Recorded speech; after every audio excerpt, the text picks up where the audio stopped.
Hey, what's up guys? You're here again watching into my channel, Void Film. So today, another exciting day para sa akin because I'm going to install sliders to my YZF-R3 2020 model.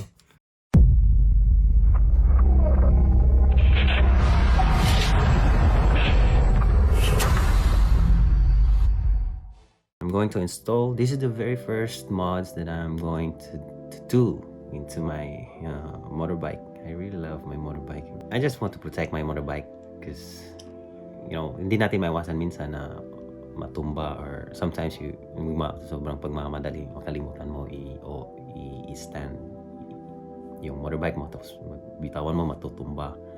And of course, you don't want to get a direct or a very bad damage to your motorbike. So this is the first item that I bought para mabigyan ng protection. And this is the slider. This one is for the front fork axle, and also this one is for the rear axle swing arm. So this is very easy to install, so that's why I think this is the first step that I'm gonna have to do modification to my motorbike, and there will be more mods to be done, but this time this is for the sliders. Okay, let's go. I-check natin muna ang item, and I have to prepare all the stuffs that to be, stuffs needed. So let's go. Check natin, guys. Alright guys, ito na siya. So nilagyan ko na siya ng Teflon, like this one here. See, this Teflon para mag-grab talaga siya ng maayos, and it will help also for vibration. Sometimes sa sobrang vibration yan, habang tumatakbo ka, kumakalas itong bolt. So we don't want it to happen na matanggal na lang siya bigla. So I'm gonna have to put also later on this Teflon, and I'm gonna show you this. This is a complete aluminum, a solid see. And this bolt here, and this like a washer kind of a lock. This is gonna hold this plastic here.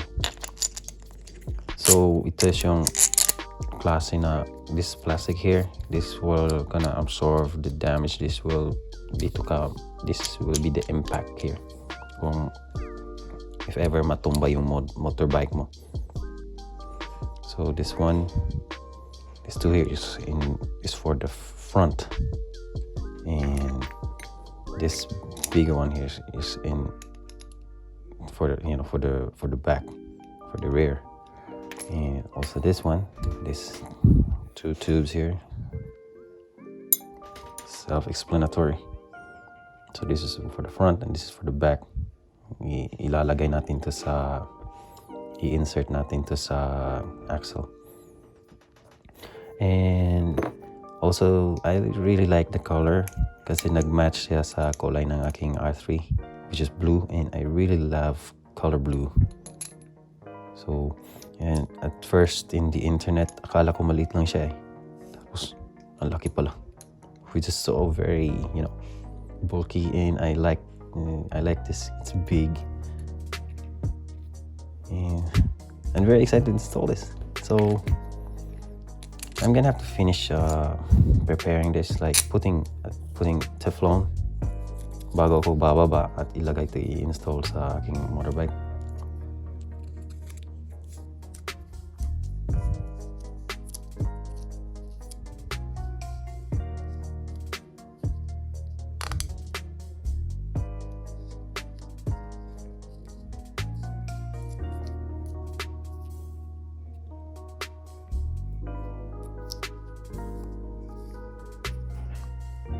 There you go. Okay. So, ready na tayo. Ready na natin i-install tong ating sliders to our ready na natin i-install tong sliders to my R3.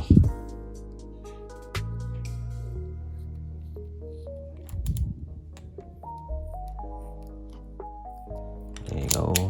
So, we're going to leave this muna na ito lang ang may nagkakabit para makuha natin ang eksaktong spacing na doon sa... So, the tools that I really need for this stuff, for installing this is this Allen wrench, which is the 5mm. Ito lang kakailangan natin. This 5mm wrench. So, that's it. I mean, oh, here it is. Meron pa pala. I'm gonna have to use this. I'm gonna have to spray from any dirt before natin install ito. So, let's go and let's check it out.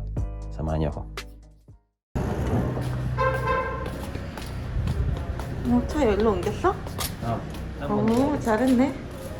Ito na yung motorbike. Excited na. Ito na yung sliders.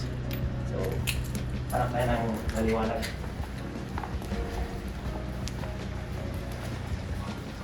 여기? 괜찮아? 여기 좋은데? 아니면 여기 있다 보여.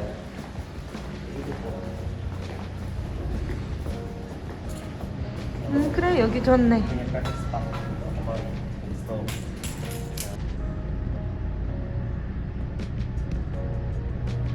R3. Maliwanag. Dito na. Trabaho. Ayan.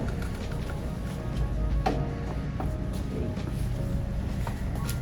So, first things first.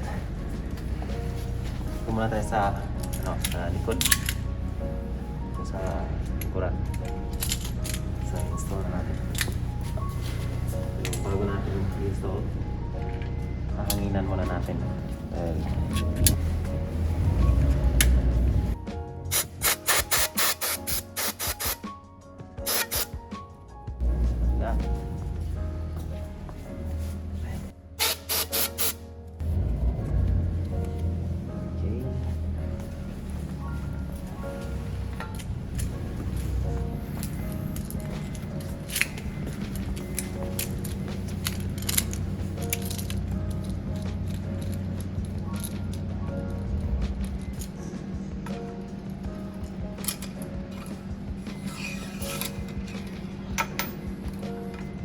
Wow, ang ganda niya tingnan.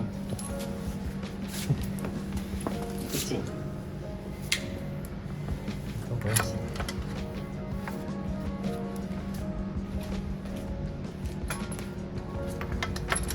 잘 보여요?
Front niya. Tapos na tayo sa likod. Ito na naman tayo sa harap.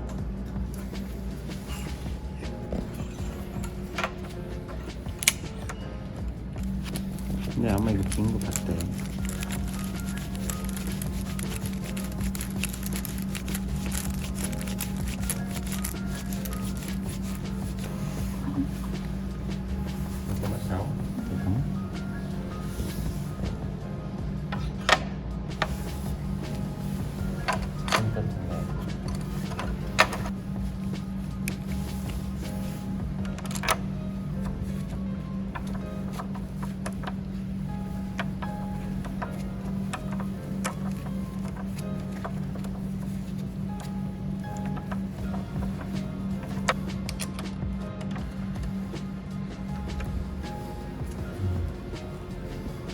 Okay.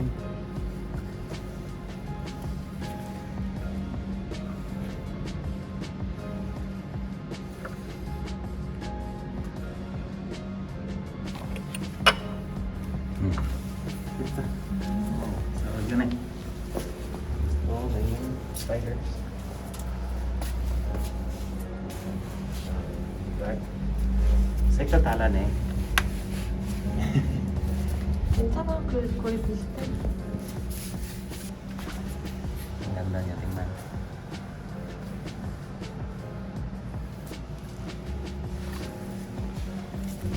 Wow! Katot eh.